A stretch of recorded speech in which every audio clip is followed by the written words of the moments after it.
Hamdan wa syukran lillah, salatan wa salaman ala rasulillah, la nabiyya ba'dah. Asyhadu an la ilaha illallah wa asyhadu anna muhammadan abduhu wa rasuluh. Allahumma salli ala muhammadin tibbil qulubi wa dawaiha wa afiyatil abdani wa shifaiha wa nuril absari wa diyaiha wa ala alihi wa sahbihi wa sallim. Allahumma rabbi shrah li sadri wa yassir li amri wa ahlul 'uqdatam min lisani yafqahu qawli. Hasbunallahu wa ni'mal wakil, ni'mal maula wa ni'man nasir, wa la haula wa la quwwata illa billahil aliyil azim. Saya bergembira hadir kepada Masjid Al-Hikmah. Hikmah itu nilai yang paling tinggi. Yu'til hikmata may yasha wa may yu'tal hikmata faqad utiya khairan katsira wa may yadhakkaru illa ulul albab. Nanti kita lihat, karena ilmu yang paling tinggi ternyata adalah hikmah. Ya, jadi tadi imam kita juga membaca ayatnya. Sesungguhnya semua ilmu itu di sisi Allah Subhanahu wa taala. Yang saya muliakan Ayahanda Nurdin, ya insyaallah kemarin ketemu semalam, hari ini hadir dan ini diberi pula. Di sini apa namanya ini? Selendang. Ya, sarban lah ya. Mudah-mudahan barokah. Yang saya muliakan Bapak Ibu, ada ustaz-ustaz ya, ulama-ulama yang hadir hari ini. Bapak Camat tadi saya dengar juga ada yang disebut ya.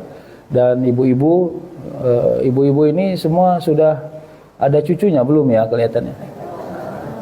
Udah? Oh, kelihatannya kok muda-muda di sini. Amin. Alhamdulillah. Begitu saya masuk, bacaannya Allahumma inni as'aluka min fadlik. Luar biasa itu doa.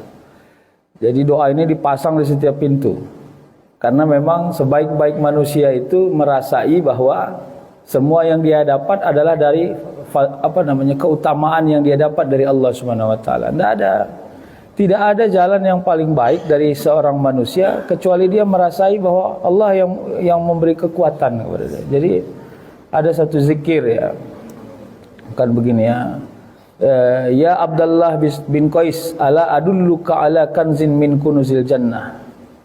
Qala bala ya Rasulullah, qala la haula wa la quwata illa billahil aliyil azim. Jadi pada suatu hari Abdullah bin Qais itu ditanya oleh Rasul.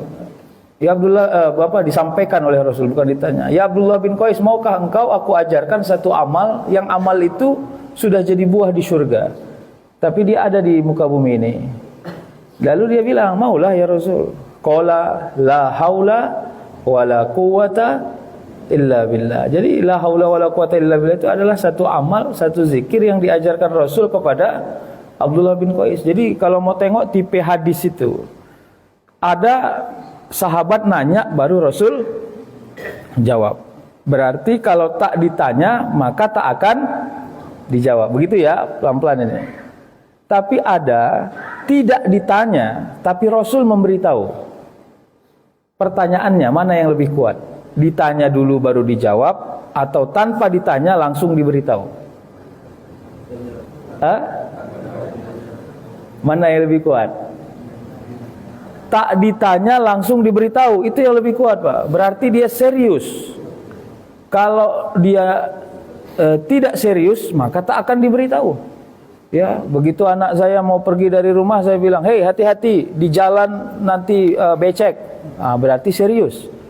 Kecuali anak saya nanya, apa yang harus saya lakukan ketika keluar rumah? Hati-hati di jalan. Kira-kira gitu. Berarti zikir la haula wala quwata illa billah itu serius. Begitu cara menilainya.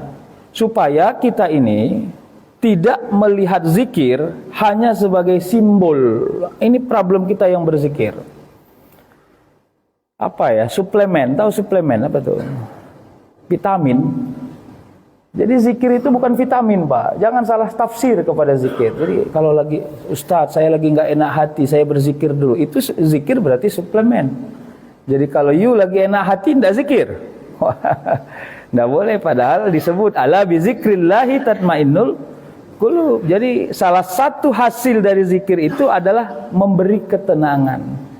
Tenang itu bukan berarti nggak ada masalah. Ingat itu. Jadi ada orang, ya Allah berikan saya ketenangan. Begitu selesai dia doa, dia tengok keluar dari masjid udah hilang aja sendalnya.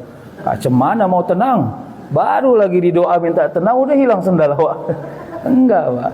Tenang itu berhasil menyelesaikan masalah, itu tenang namanya. Jadi kalau nggak mau ada masalah, hanya satu obatnya. Apa? Mau tahu? Mati. Iya. Kalau nggak mau ada masalah, matilah. Samanya itu kalau mau disebut, ya. Apa syaratnya manusia hidup?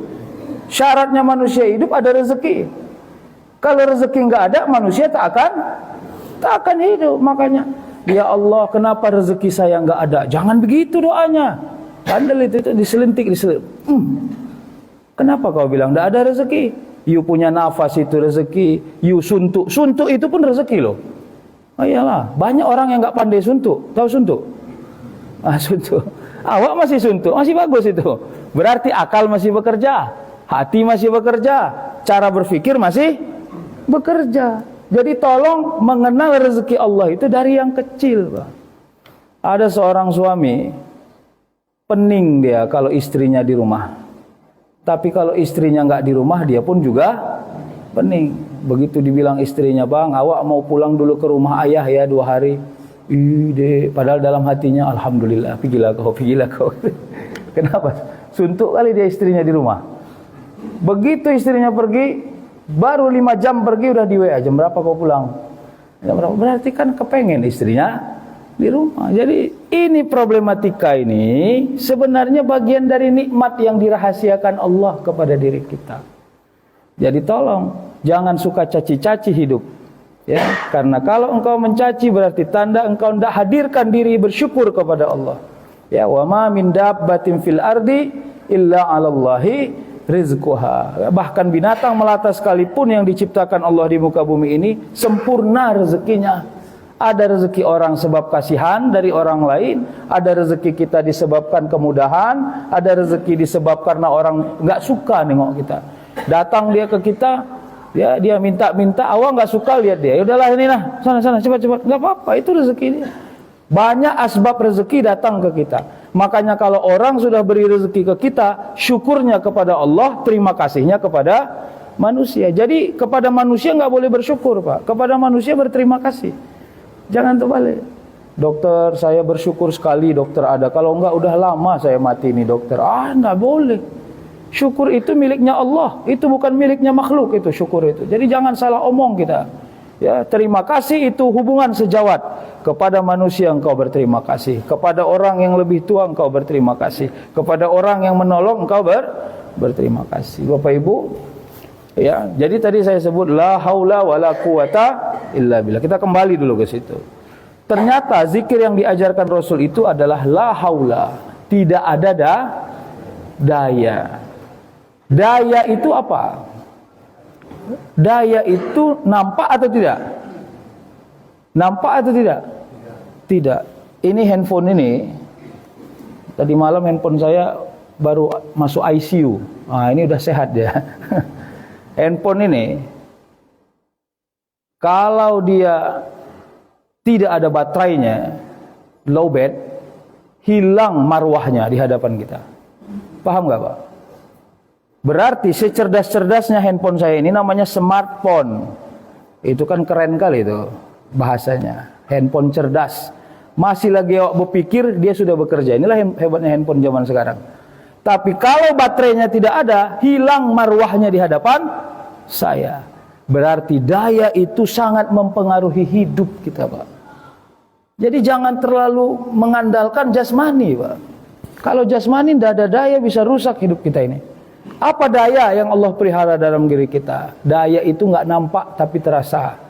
Sabar, tenang, bahagia, baik sangka, ini daya, Pak. Jadi tolong ini jangan diremehkan hadirnya dalam hidup kita. Tadi waktu awak masuk dia nggak ada. Begitu awak mau keluar dia ada. Siapakah itu? Tukang parkir. Iya kan? Begitu masuk awak nggak ada dia. Begitu awak mau keluar, mundur katanya. Dengar suaranya. Entah dari mana makhluk ini hadir. Iya kan? Yang jelas awak lihat tadi awak masuk, tidak ada dia. Begitu mundur nampak dari spion tuh, udah di situ kawan tuh. Coba bayangkan. Kan bisa marah kita toh. Kita bisa kasih review. Apa you punya lakukan kepada saya, kenapa you harus minta duit? Kan gitu toh. Ya, begitu buka kaca, Pak, uang parkir. Nggak mau saya. Oh, tukang parkirnya pas pula lagi mabuk. Dilemparnya mobil, buang, nggak mau turun tuh. Kalau model Medan kan gitu ya. Begelut di situ, akhirnya datang OKP, datang polisi, datang, waduh, menyelesaikan urusan bayar parkir 3.000 6 bulan 18 hari. Bayangkan, ini bukan apa-apa Ustadz, ini marwah. Marwah itu apa? Ya kan?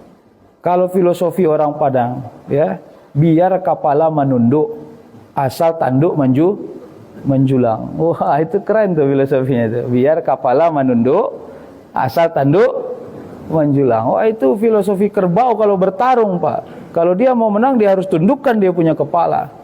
Jadi jelas, sabar itu ternyata kunci dasar manusia hidup bisa aman. Makanya ibu-ibu, kalau bapak-bapak diam lagi ibu-ibu merepet, tahu merepet?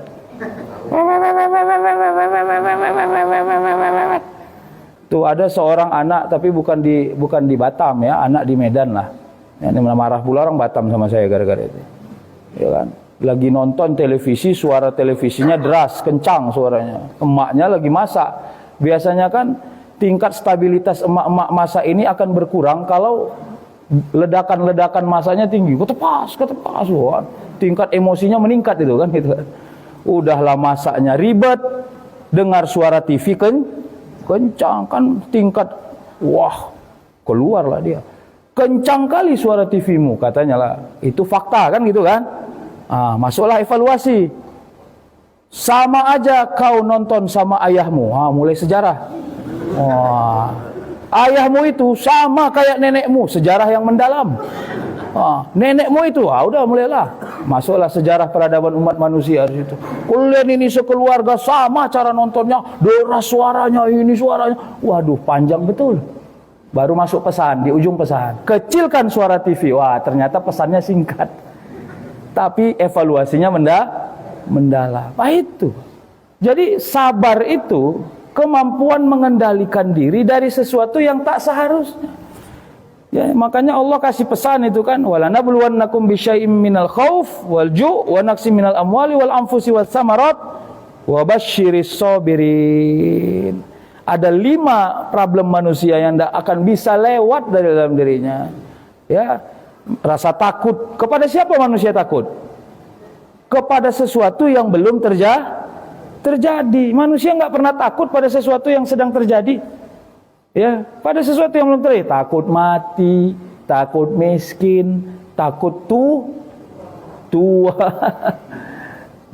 Bu, jangan marah ya. Ini serius.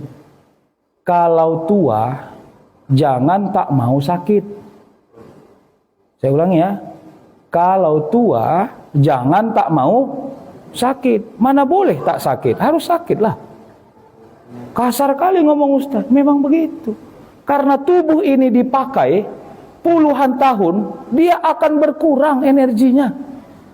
Makanya disitulah kemampuan kita untuk menguatkan ruh di dalam jasmani ini, agar keseimbangan tubuh kita ini tetap hebat. Datang dia ke masjid, tidak bisa lagi dia sholat berdiri, duduk. Langsung kena ejek sama orang masjid. Tengoklah tuh, udah nggak pandai berdiri baru datang ke masjid. Oh, tidak begitu Pak. Hati-hati Pak. Kadang-kadang kita di tempat yang baik pun mulut kita masih nyinyir. Bagaimana kita mau jadi orang soleh? Ya. Harusnya kau cemburu kepada orang yang sudah nggak pandai berdiri masih di masjid. Karena nanti kalau kau nggak bisa berdiri, masihkah kau di masjid? Begitu cara bertanyanya. Jangan diejek. Tahu kau kenapa dia ke masjid? Karena udah pensiun ya itu. Kalau nggak mana-mana masjid. Alamak, nggak ada rupanya kalimat yang lain. Wah, ini problem-problem kita bermasjid Pak. Selesaikan urusanmu kepada Allah, jangan kau selesaikan urusanmu kepada yang bukan dirimu. Kalau istilah orang Medan, bukan urusanmu itu. Itu kata orang Medan Pak. Pak, kenapa baju bapak warna merah? Apa jawabannya? bukan urusanmu itu. Udah. Kadang-kadang kita harus nasihati diri kita seperti itu, Pak, supaya kita tidak tajam ke orang tapi tumpul ke diri kita. Kita itu suka begitu, kepada orang tajam kali ya, Pak. Kepada diri awak tidak. Fa'tabiru ya ulil albab. Begitu engkau ambil wudukmu, buka masjid, engkau sholat tahiyatul masjid, ambil softmu, duduk sempurna, santai, tenang, khusyuk, dan tidak perlu kau perhatikan apapun selain dari dirimu. Itulah tabiat orang-orang yang iktikaf yang terbaik di dalam dirinya. Selesai, Pak. Jadi kita ini kadang-kadang tuh, tadi malam saya sampaikan tupoksi setan itu, ya, setan itu kerjanya dua, kerja besarnya. Satu, membuat orang, mengajak orang berbuat jahat. Yang kedua, membuat orang berhenti berbuat baik. Jadi nomor dua ini yang berat, Pak. Berat itu. Kenapa? Karena kita menyangka sudah amal banyak, sudah amal bagus, sudah dinikmati banyak orang. Ini bahaya, Pak. Makanya penting bagi kita mengosongkan diri. From zero to zero, from zero to zero. Dari nol ke nol, dari nol ke nol. Bila engkau ambil uang dari kantongmu, engkau masukkan kepada tabung infak, maka begitu selesai engkau masukkan, jatuh dia ke bawah, maka selesai, anggap tidak ada. Begitu kira-kira cara berpikirnya. Jadi supaya apa? Supaya kita merasa nihilisme. Dalam teori namanya nihilisme. Sebaik-baik orang bertauhid itu adalah prinsipnya la ilaha illallah, la ilaha illallah. Tidak ada ilah. Ilah itu simbol keperkasaan. Kalau engkau infak 100.000, apa kehebatanmu? Saya punya uang 100.000, itulah kehebatan saya, dan saya bisa berinfak, gitu kan? Saya tanya, serius 100.000 itu punyamu? 100.000 itu titipan yang sebentar saja Allah hadirkan. Begitu engkau pegang uangnya, Allah hadirkan dua pilihan, punyamu atau sekedar singgah dalam dirimu. Begitu sebenarnya. Jadi kita yang harus menuliskan apa yang mau kita lakukan terhadap amal yang kita kerjakan ini. Baik, kita sambung lagi ke haula. Jadi tadi khauf, rasa takut, walju, ya, wa naqsim minal amwal, rasa lapar, dan naqas minal amwal. Naqas minal amwal itu apa? Kekurangan harta. Ada orang uang di kantongnya tinggal 1 juta. Dia sampaikan ke kawannya, aduh, oyong juga ini, tahu oyong ya? Pening juga kepalaku ini, katanya. Uang tinggal 1 juta. Dia ngomong begitu di samping orang yang uangnya tinggal 10.000. Kira-kira siapa yang lebih pening? Wah, iya. Jadi, Pak, kalau Allah sudah tarik rasa syukur dari diri kita, semuanya kelihatan beban. Semuanya kelihatan assalamualaikum wa waalaikumsalam. Lewat dari rumah wa itu, ya kan. Jangan tanya namanya siapa, saya pun nggak tahu. Udah. Enak kali jadi uak ya. Kenapa? Rumah uak besar, pagarnya tinggi, lebih tinggi lagi pagarnya daripada badan uak. Mobil banyak. Enak kali jadi uak ya. Datang uak tuh ngomong, apa kau bilang? Pening kepalaku ini. Semalam pagar ini ada ditabrak orang, jatuh pagarnya. Semalam ada kucing jatuh di bawah itu, rusak itu. Semalam mobilku ngomong. Lama-lama orang yang bilang enak uak ini stres juga dia. Nggak enak juga jadi uak ini gitu. Lalu bilangnya, udahlah wak, pulang lawak ya. Gini. Ketidakmampuan mengekspresikan kegembiraan, di situ ruang kufur mulai hidup. Makanya sunnah hukumnya bergembira pada setiap keadaan, supaya Allah kuatkan kesyukuran. Bu, ini rahasia ini. Bapak-bapak ini nggak tahu, ini aku bilang ya. Tahu kenapa bapak-bapak ini malas bawa oleh-oleh untuk ibu-ibu? Karena lebih banyak evaluasinya dari pujiannya. Iya kan? Menurut suaminya, gembira kali lah dia waktu pergi suaminya ke Medan, pergi ke pajak petisah, beli kain untuk istri. Wah, itulah kan. Begitu sampai di rumah, ayah bawa oleh-oleh untuk mama ini. Pasti mama senang. Begitu dibuka, wih bang, kalau warna kuning cantik loh ini bang. Hati-hati pak, di situ mulailah ya rusaknya dirimu, mulai di situ tuh. Kenapa kau beli warna biru? Padahal istri suka warna kuning. Abang sebenarnya nggak tahu ya warna kesukaan awak. Wah, mulai Pak, evaluasi tingkat tinggi udah itu. Hati-hati. Ya. Berapa abang beli ini? 150.000. Ih, bodoh kali ya bang. Oh, udah Pak, pokoknya selesai urusan sebentar Pak. Hilang Pak. Jadi sebenarnya ketidakmampuan mengekspresikan rasa syukur, disitulah Allah mulai hidupkan kekufuran. Makanya jangan suka mendecap atau mendecap. Itu. Asal jumpa Wak, garuk kepala sedikit, mendecap. Itu udah jauh-jauhi orang kayak gitu. Nanti kau ndak suntuk, bisa jadi suntuk hidupmu gara-gara itu. Iya Pak. Karena zikir itu melahirkan rasa tenang. Tadi yang saya bilang, nakos minal amwal. Bapak Ibu, salah satu syarat menjadi orang kaya itu, selain dari memperbanyak pemasukan, yang nomor 2, kurangi pengeluaran. Karena sehebat-hebatnya nomor 1, kalau nomor 2 ndak beres, tak akan kaya kau di muka bumi ini. Berapa harta? 10 miliar. Berapa pengeluaran? 10,5 miliar. Tekor hidupnya. Sederhana Pak. Makanya Islam mengajarkan kita tepuk dada, tahan selera. Bukan tanya selera. Ya. Tahu nggak apa kegembiraan seorang suami kepada istrinya? Kalau sehari waktu istrinya disuruh pergi ke Batam sana, masuk ke mall, dibawakan uang 5 juta di kanan, 5 juta di kiri, cash. Tapi begitu pulang istrinya ke rumah, selembar pun tak dipakai. Ini istri yang dicintai oleh para suami. Yang sering bukan begitu. Baru 1 jam di mall sudah telepon istri suami. Bang, gawat bang, kurang 1 juta, tolong transfer. Wah, ini yang sering Pak. Kenapa?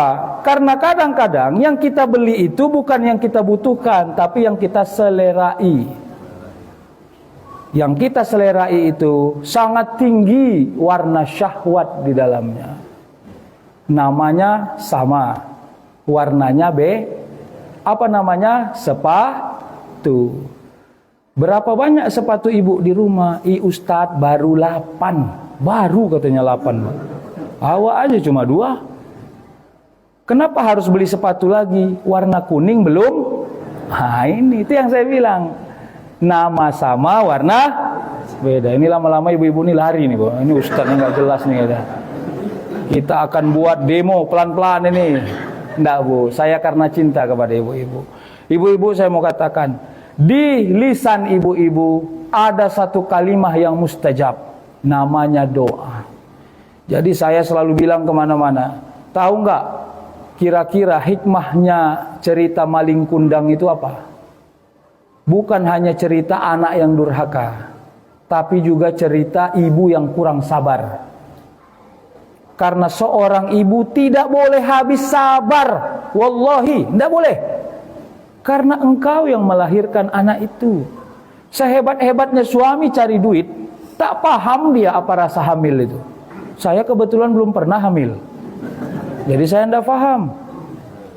Makanya tidak ada alasan ibu-ibu hilang kendali kepada anaknya. Jadi kemarin saya kajian veteran di Medan, para sesepuh. Saya bukan bilang para orang tua ya, nanti ada yang sensitif. Saya bilang, bapak-bapak, saya ajak kita untuk mandiri. Tidak perlu bergantung kepada anakmu. Kadang-kadang kita ini baper, tahu baper? Bawa perasaan, kenapa ya anakku belum datang ke rumahku sebulan? Nggak perlu Pak. Disitulah alasan kenapa kita mengurangi doa, mengurangi ridho, mengurangi ikhlas. Kadang-kadang buruk sangka. Nauzubillahnya sampai menyumpah.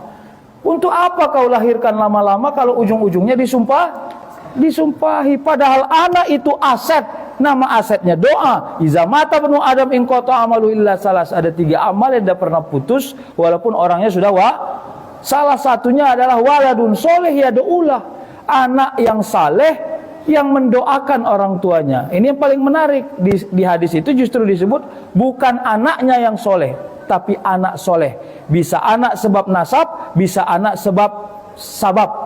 Jadi sebab diangkat, sebab diambil, sebab dibiayai, lalu dia jadi orang taat, lalu dia ikut mendoakan, lalu dia mengazamkan diri berkhidmat kepada jalan ilahiyah. Itu. Jadi oleh karenanya udah, jadilah orang tua yang mandiri, Pak. Serius, wallahi. Makanya jika engkau nanti ada hartamu, simpan sedikit. Katakan kepada dirimu, kepada Allah melalui dirimu, ya Allah, saya azamkan bila anak saya sudah berpisah dari diri saya, dia mendapati pasangannya, saya ridhoi dia bergembira bahagia di sana. Bila dia lupa kepada rumah saya tetap mendoakan dia. Bila dia lupa kepada diri saya tetap bersangka baik kepada dirinya. Karena hubungan saya dengan dia saat ini adalah hubungan seorang muslim dengan muslim. Jadi tidak usah baper, Pak. Itu tuh, tahu anak saya nomor 2 itu, tak tahu diuntung itu. Alah, capeknya awak menyekolahkannya, ujung-ujungnya awak bilang tak tahu dia untung. Selesai. Sama. Itu ada model orang, anaknya selesai kuliah S1. Sudah 2 tahun selesai kuliah, belum dapat kerja. Stres mamanya, ya kan? Kenapa kau tidak kerja? Capek saya ini sekolahkan kau. Berapa uang sudah biayai? Enggak usah, Pak. Itu terlalu nyinyir. Pelan aja gini, ya Allah, la yukallifullahu nafsan. Ada nabi yang diuji Allah, anak dan istrinya tidak taat kepada Allah. Ada nabi yang diuji Allah dengan penyakit. Ada nabi yang diuji Allah dengan kemiskinan. Dan tolong, tidak ada manusia yang tidak Oke, itu satu fakta. Maka hari ini faktanya adalah saya diuji punya anak yang sudah saya sekolahkan tinggi, belum dapat. Itu fakta. Sekarang menjawab fakta. Jadi jangan hanya merasa susah dengan fakta, itu tidak boleh. Lalu sebutkan, wahai anakku, dulu kau lahir aku manja-manja. Kemana-mana aku pergi bersilaturahim, kaulah kukatakan anak paling tampan, anak paling cantik. Begitu engkau mendapati sekolah, kusekolahkan kau dengan baik. Dan hari ini engkau sudah selesai sekolah, dan mungkin belum Allah berikan takdir kau mendapati kerja di mata manusia, mengangkat derajat. Tak apa, nak. Bila engkau capek, itu ada kamar, tidur kau di sana. Bila engkau lapar, itu ada makanan, makan kau di situ. Bila engkau merasa khawatir, berlindung kau di rumah ini. Tak ada yang mengusir engkau dari rumah ini. Begitulah, Pak. Bila besok ada pagi, keluar kau dari rumah ini, nak. Pergi kau berikhtiar, fantasyiru fil ard, cari, nak. Bila engkau belum mendapati, pulang lagi kemari. Gembira engkau dan kami gembira mendapati engkau di sini. Kenapa enggak begitu hubungan kita kepada anak? Karena hubungan kita di dunia ini sementara. Bahasa Medannya ece-ece. Tahu ece-ece? Ece-ece aja ini. Wamal hayatud dunya illa laibu walahun. Kenapa Allah sebut itu beberapa kali dalam teks yang berbeda? Tidaklah aku ciptakan dunia ini hanya untuk canda tawa dan senda gurau. Kalau kau tahu orang Tanjung Balai di Asahan sana, ini kan Karimun ya. Golak-golak, tahu golak-golak? Golak-golak itu gini, Pak. Wah, saya takut nih, kadang-kadang belakang udah bawa pisau aja. Tahu golak-golak itu apa? Tadi ceritanya serius, udah serius, tiba-tiba ketawa. Nah, itu dia. Jadi Pak gini, kalau lagi susah ya, nengok suami, tengok istri, bang kok makin jelek mukamu? Datang suami bilang juga, sama deh, kau pun ku tengok makin jelek. Udah ketawa, udah gitu aja, Pak. Ngapain serius sekali? Nggak usah, Pak. Hei, Bapak Ibu, serius ini, ya. Awak mencari duit 24 jam, sampai dalam tidur pun awak cari duit. Tadi waktu bekerja mencangkol dia kerjanya. Begitu dia capek tertidur, di dalam tidur pun dia mencangkol mimpinya. Bayangkan, capek nggak tuh? Wih, ngerinya manusia mencari dunia ini. Ya kan? Manusia hebohnya mencari dunia ini 24 jam, makannya cuma 1 piring, 2 piring. Gajah itu makannya yang banyakan, tapi masih sempat tidur siang. Malulah sama gajah. Saya bukan bilang begitu, ini karena sudah senior-senior semuanya. Saya mau katakan, kalau tertarik dengan dunia, ini ya, ini diri kita nih. Ada nggak gelas satu lagi? Nggak ada ya? Ini dunia nih. Ini hajat dunia, ini diri kita. Tuh gini. Selalunya begini, Pak. Kita ini tidak bisa kemana-mana kalau tidak bawa dunia. Sekarang berpisah sedikit. Berjarak dia. Bilang kepada dunia itu, dunia, aku butuh kau. tapi aku tidak bergantung. Saya butuh kau, tapi saya tidak bergantung. Begitu aja bilang Pak, serius. AC, tahu AC ini? Pernah nggak ibu rebut-rebutan remote AC sama bapak tengah malam? Hah? Bapak kencangi, tuh. Datang ibu kedinginan, matikan. Bilang sama AC itu, hei AC, siapa ini budaknya? Aku atau kau?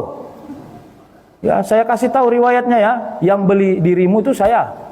Yang pasang juga, yang bayar bulanannya juga saya. Maintenance-nya juga. Berarti tak ada alasan saya jadi budak. Kau harus jadi budak. Makanya jangan buat saya tak bisa hidup tanpa dirimu. Harus kau yang tak bisa hidup tanpa. Begitulah teorinya Pak. Jadi ada orang. Kenapa? Itu manusia produk zaman dulu dah pernah pakai AC hidup sampai sekarang. Itu orang-orang tahun 70-an lah, tahun 60, tahun 50 kan belum ada AC, Pak. Kenapa bisa hidup sampai sekarang? Obat nyamuk, tahu Pak? Sini ada obat nyamuk enggak? Obat nyamuk tahu? Yang dibakar itu, Pak. Begitu 1 jam udah asap aja di kamar awak semua. Iya kan? Kenapa orang-orang yang kena obat nyamuk masih hidup sampai sekarang? Ya kan? Padahal dia menghirup asap awam. Bukan menghina, tapi saya mau katakan ketidakpercayaan kita kepada Allah membuat imunitas hidup tubuh kita berkurang. Makanya harus percaya kepada Allah, ya Allah. Ya. Bila mana saya minum air, boleh saja air ini menjadi racun kepada diri saya.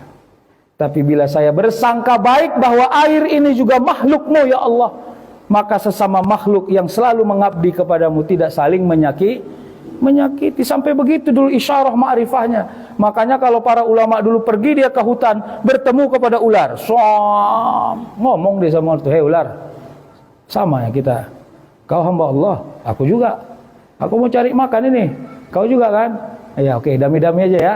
Nah, kau belok kanan, aku belok kiri, oke, selesai Pak. Dan tolong isyarah itu ada. Kita ini sama alam ini aja nggak berdamai. Bagaimana alam ini mau mencintai hidup kita? Ar-Rahimuna yarhamuhumur Rahman, irhamu man fil ardi yarhamukum man fis sama. Tidak berdamai dengan panas matahari, tidak berdamai dengan hujan. Hati-hati Pak. Berdamailah. Bilang sama panas matahari itu, hei matahari, panas sekali kau. Aku ini mau jalan naik motor, nanti saya kepanasan. Belum ada mobil, masih bisa naik motor. Dami-dami lah kita ya matahari. Gini, kau boleh panas, tapi jangan membuat aku hitam dan capek. Ya, oke. Bismillahi tawakkaltu 'alallah, la haula wala quwata illa billah. Makanya naik motor dalam keadaan panas dengan tidak suntuk, karena penyakit itu suntuk namanya, Pak. Begitu kita mengawali hidup kita dengan suntuk, hilang 1/3 energi hidup kita. Hati-hati. Ya.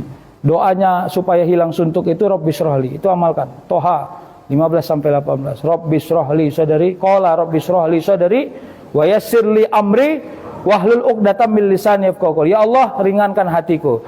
Ya, wa yassirli amri, mudahkan semua urusanku. Wahlul 'uqdatam min lisani, semua yang aku ucapkan jangan sampai salah. Ya, kadang-kadang ucapan yang salah itu bukan karena isinya salah, tapi tempatnya salah. Bagaimana tuh? Dia ngomong, datang kawan SMA-nya ke rumah, ngobrol-ngobrol nih. Iya. Ingat waktu kita dulu cabut sekolah? Iya, waktu kita nonton bioskop kan? Iya, ketawa-ketawa dia. Dia nggak tahu anaknya di belakang dengar. Lalu langsunglah disimpulkannya, oh ternyata ibu saya dulu suka cabut sekolah. Rupanya 5 hari kemudian anaknya dapat surat panggilan dari sekolah karena cabut. Datanglah seorang ibu menasehati, enggak kayak mama dulu kau sekolah. Mama itu dulu sekolah ndak pernah cabut. Ketawalah anaknya. Sius mak. Kenapa? Karena mamanya sudah buka aib sendiri. Itulah namanya wahlul uqdatam. Kita minta kepada Allah bukan hanya sesuai apa yang diucapkan, tapi yang mendengar juga sesuai. Itulah hebatnya, Pak. Ya. Yafqahu qawli, apa yang diucapkan menjadi difahami banyak orang. Nah, sedikit lagi. Maka bagaimana menyimpulkan ini? Tadi saya bilang daya ini kita pelihara, daya ini kita Sabar itu daya, tenang itu daya, baik sangka itu daya. Jalani hidup ini dengan sempurna, Pak. Serius, harta yang paling mewah itu adalah amal. Saya bolak-balik sampaikan ke kita, bukan sholat duha lalu cari apa, bukan. Kalaupun ada hadis yang menyebut bahwa sholatlah duha supaya engkau luas rezeki, supaya engkau luas kemudahan, tapi itu bukan menjadi sebuah pencarian keduniaan. Ya, duha kaya, duha kaya, duha kaya. Sholat duha supaya kaya. Hati-hati, kalau ini menerjemahkannya secara matematik bisa salah kita. Nanti akan muncul pertanyaan, ya Allah, kenapa saya sudah pelihara sholat duha tapi belum kaya? Gitu nanti pertanyaannya, Pak. Bahaya. Padahal manusia itu sifat dan karakter hidupnya harus tanggung jawab, bukan kontribusi. Begitu kita melaksanakan sholat, jangan pamer kepada Allah. Ya Allah, tengok nih, aku udah sholat duha, jangan main-main ya. Oh. Bukan begitu. Beteng, tahu beteng? Merasa sok paten, ya kan, sok jago. Enggak, Pak.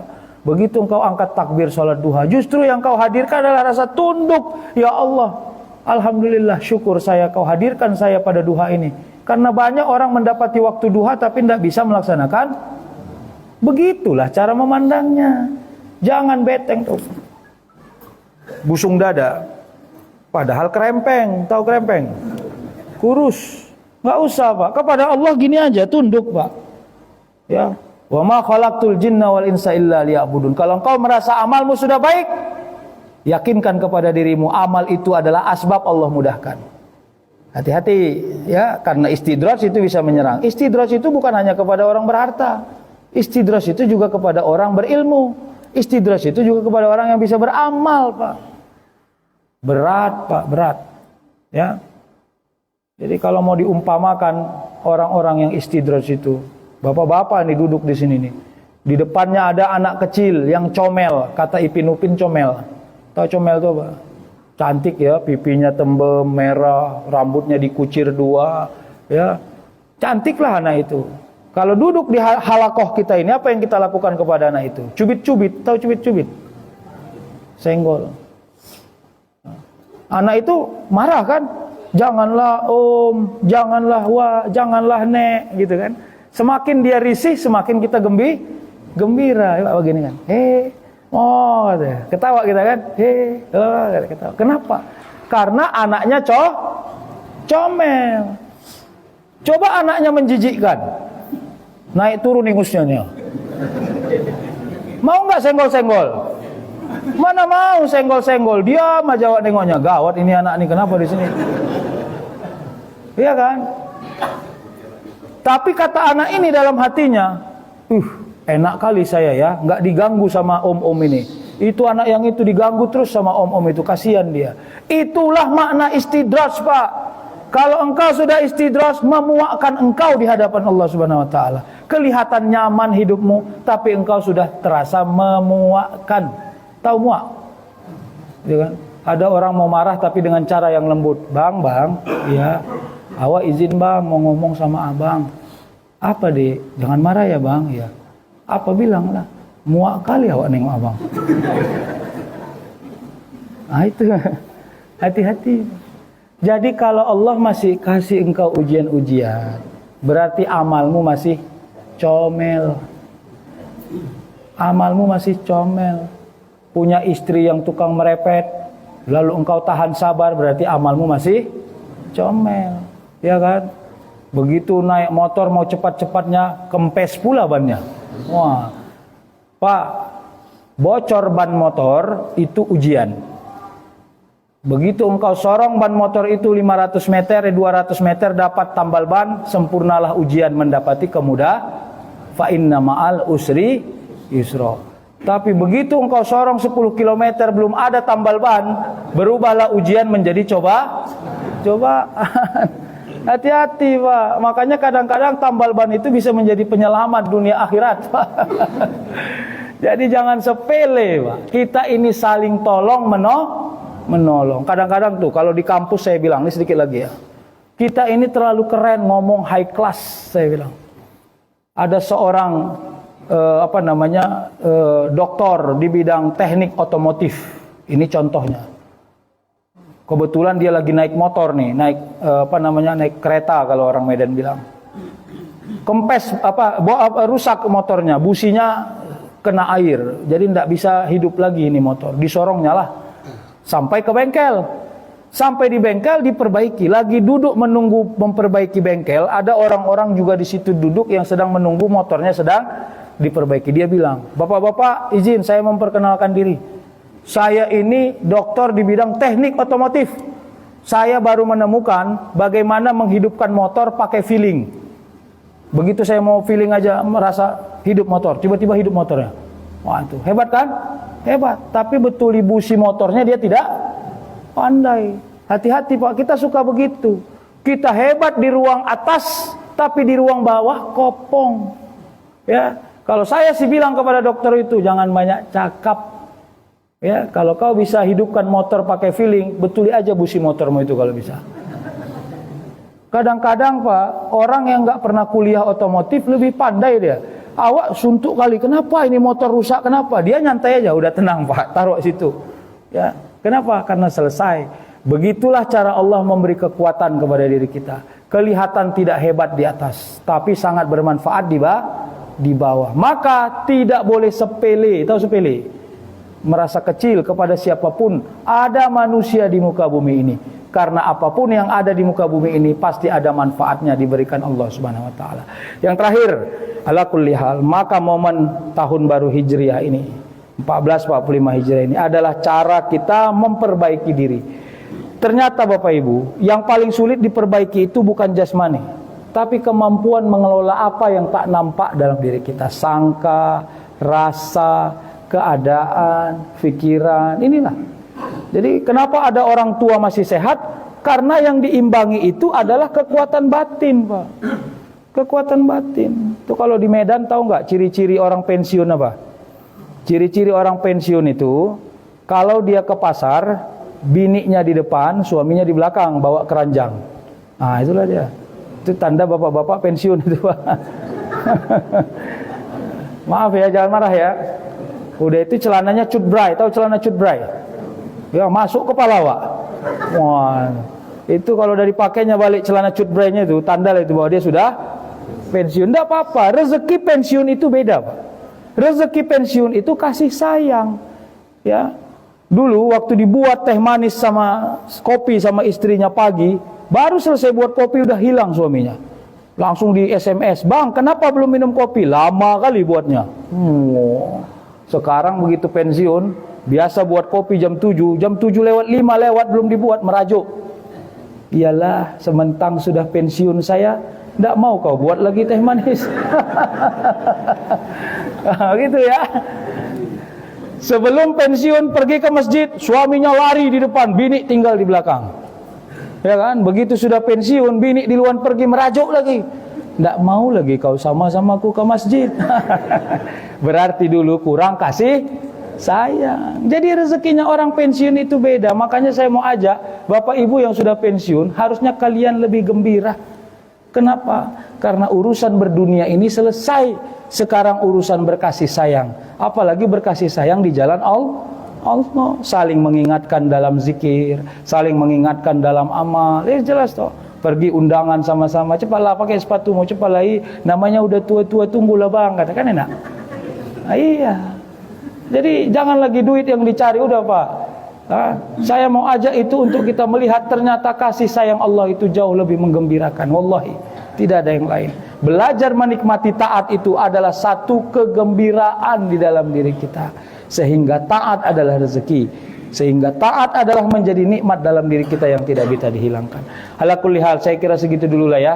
Terima kasih. Saya tidak tahu nih mau tanya jawab atau enggak, saya tidak paham bagaimana. Tapi kalau masih ada waktu tanya jawab, saya oke-oke saja. Kalau enggak juga enggak masalah.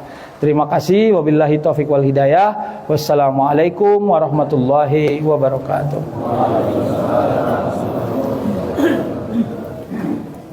Mana? Doa atau mana? Ya, salam. Alhamdulillah. Mungkin tadi karena di bahasa kalau saya Ustaz Jual jemaah beli. Oh gitu. Ada berkahnya, mungkin Ustaz tanya ada berkahnya nggak? Gitu kan? Jadi kesempatan jemaah mungkin sebelum kita tutup dengan doa, mungkin kita sediakan 2 pertanyaan. Kalau ada, kalau tidak ada kita tutup dengan doa. Karena sarapan di luar sudah menunggu. Ada Bapak Ibu? Tidak ada. Kalau tidak ada kita lanjut tutup dengan doa. Apa kita puas Ustaz? Udah puas ya? Udah puas. Ada 2, udah puas atau udah muak? Itu. Beda-beda tipis itu soalnya. Ya, ya. Baik, terima kasih. Ya, bapak-bapak, ibu-ibu sehat-sehat ya semua. Sehat-sehat, panjang umur, luas rezeki, dijauhkan dari mara bahaya. Diberikan Allah keturunan-keturunan yang mulia dan taat kepada Allah Subhanahu wa taala. Nauzubillahi minasyaitonir rajim. Bismillahirrahmanirrahim. Alhamdulillahirabbil alamin wassalatu wassalamu ala asyrafil anbiya'i wal mursalin wa ala alihi wa sahbihi ajma'in. Rabbana zalamna anfusana wa illam taghfir lana wa tarhamna lanakunanna minal khasirin. Rabbana la tu'akhizna in nasina wa akhtana. Rabbana wa la tahmil alaina isran kama hamaltahu 'alal ladzina min qablina. Rabbana wa la tuhammilna ma la taqata lana bih. Wa'fu 'anna waghfir lana warhamna anta maulana fansurna 'alal qaumil kafirin. Rabbana innana sami'na munadiyan yunadi lil imani an aminu bi rabbikum fa amanna. Rabbana faghfir lana dzunubana wa kaffir anna sayyi'atina wa tawaffana ma'al abrar. Rabbana wa atina ma wa'adtana ala rusulika wa la tuzina yaumil qiyamah innaka la tukhliful mi'ad. Rabbana la tuzigh qulubana ba'da idh hadaitana wa hab lana min ladunka rahmah innaka antal wahhab. Allahumma la sahla illa ma ja'altahu sahla wa anta taj'alul hazna idza syi'ta sahla. Sahhil lana ya Allah, sahhil lana ya Rahman, sahhil lana umurana fid dini wad dunya wal akhirah ya mujibas sa'ilin. Allahumma ajirna wa ahlana minan nar. Allahumma ajirna wa ahlana minan nar. Allahumma ajirna wa ahlana minan nar ya arhamar rahimin. Allahumma a'inna ala zikrika wa syukrika wa husni ibadatik. Rabbana taqabbal minna innaka antas samiul alim wa tub alaina innaka antat tawwabur rahim. Rabbana atina fid dunya hasanah wa fil akhirati hasanatan wa qina azabannar. Subhana rabbika rabbil izzati amma yasifun wa salamun alal mursalin walhamdulillahi rabbil alamin. Taqabbalallahu minkum. Ya.